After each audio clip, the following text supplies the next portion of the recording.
Hi, I'm Adam. I'm a game designer, but also a GM, and I'm looking for my next favorite TTRPG.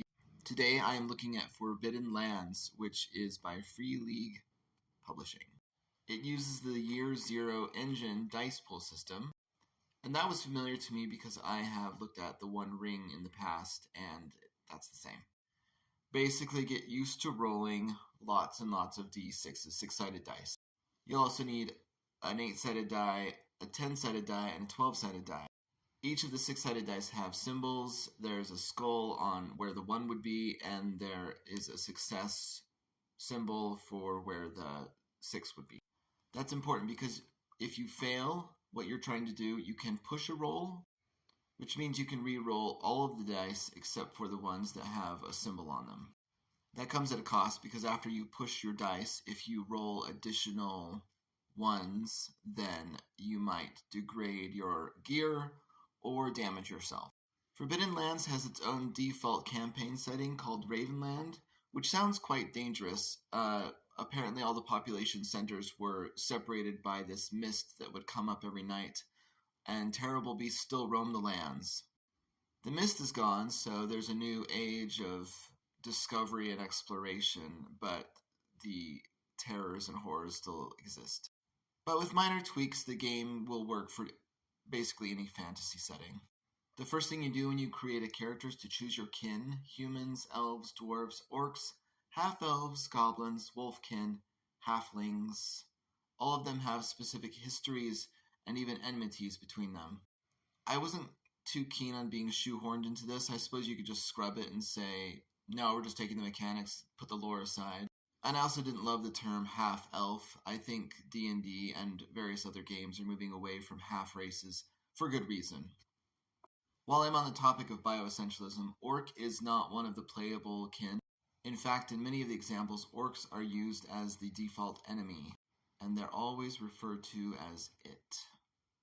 And in this fantasy setting, humans are all descendants of invaders, which feels a little bit too close to colonialism for my tastes. Once you've chosen your kin, you choose profession, attributes, skills, a talent, a pride, a dark secret, relationships to other characters, and gear. Your kin choice includes an attribute, a key talent, and a typical profession. They're all kind of what you expect. I didn't like the description of the half-elf. It very much has that feeling of a child born between two worlds, not really existing fully in either. There are 4 attributes: strength, agility, wits, and empathy, which is a score up to 6. Talents are these small attributes that are very specific. Your pride is something you consider yourself to be very good at, and it gives you a little bit of a bonus if you fail on something that you consider part of your pride. I liked most of the artwork in this book. It all has a similar look, and it's black and white, but it really evokes a mood. When it comes to gear, I really like their encumbrance rules. It basically is just you can carry a number of regular items equal to double your strength. So it's by item and not by weight. There are a couple of exceptions, like if you have a particularly heavy item, it might take up 2 encumbrance, while a tiny item might not take up anything at all. But I like that it's not by weight, and you don't have to sum things and then put yourself into one of several categories like D&D. I also liked consumables, like food, water, arrows, and torches. You don't have to have the exact count. You just have a resource die, a d6, d8, d10, or d12. Every time you use one of your consumables, you just roll that die, and if it comes up 1 or 2, then you decrease the resource die by 1 step, like from a d8 to a d6. If you get a 1 or 2 result on the d6, then you are out of that consumable. And I just think that's really elegant. But some tables might not worry about even that, so it's up to you. I only read the quick start rules, which are already 153 pages, but it talks about experience and reputation as being something that you'll have to buy the book for. It's apparently how you progress your character, and I don't know anything about it because it's not in these quick start rules. A big part of the game is making skill checks. To do that, you roll a number of d6s equal to your skill level plus the attribute associated with that skill. If you roll at least 1 6, you succeed on the skill check. But again, if you roll ones, which are that skull symbol, and then you try to push your roll because you didn't get any sixes, then you might damage your gear or yourself. But for every skull that you roll after you've pushed your dice, you get a willpower point, which you can then spend on kin and profession talents. If your gear is not damaged, like let's say you have a grappling hook, then you can add a d6 on that climb check or whatever it might be.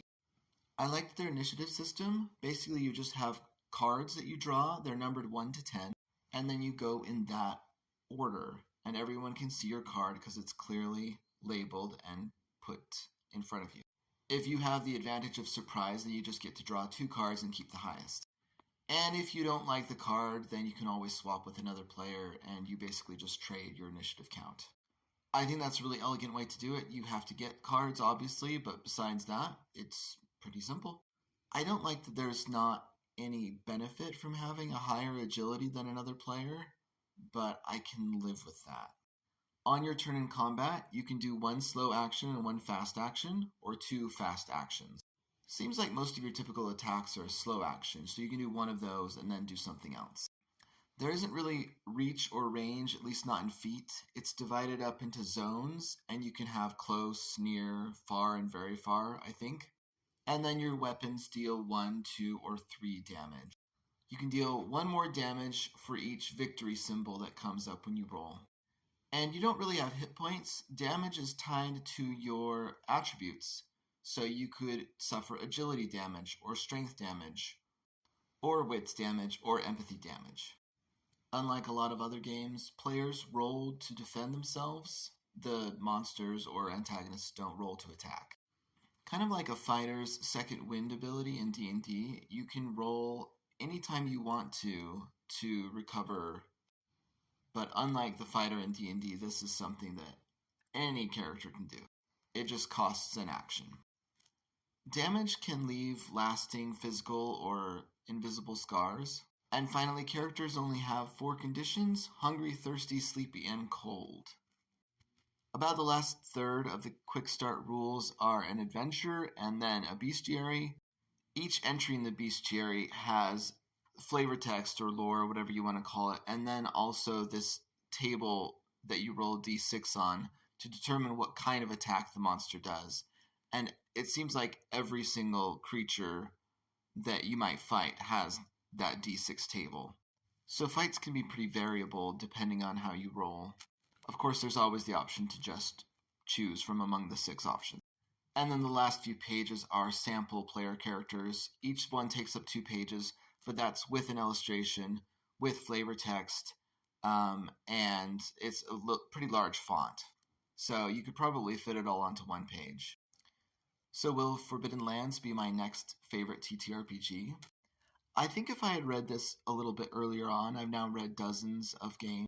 If I'd read this one sooner, I think I would have felt more excited. I don't like the half-elf and the bioessentialist. I think making new players choose up to 9 different things to make their character is a big ask, even if each of them are mechanically light. And while I love the option of having Stronghold and Hireling rules, I don't like that it's a default assumption that you're going to do that. There are lots of different kinds of fantasy campaigns you might run, and that seems to pigeonhole your options. I like their initiative system, like, so much more than D&D's and stuff like that, but I also think it could be improved upon to reflect the fact that you might be faster than your comrade. But in every other respect, I actually really like this game and was inspired by a lot of individual parts of it. I just don't know if I find the whole really inspiring as of now. I'm really starting to hone in on what I want and what I need from a new favorite game, and this so closely matched it, but there were just a few places in which it fell short. So I'm going to put it sort of like in the maybe pile. And since there are a couple that are in the yes pile rather than the maybe pile, it might as well be the no pile, which is sad, but I think this is a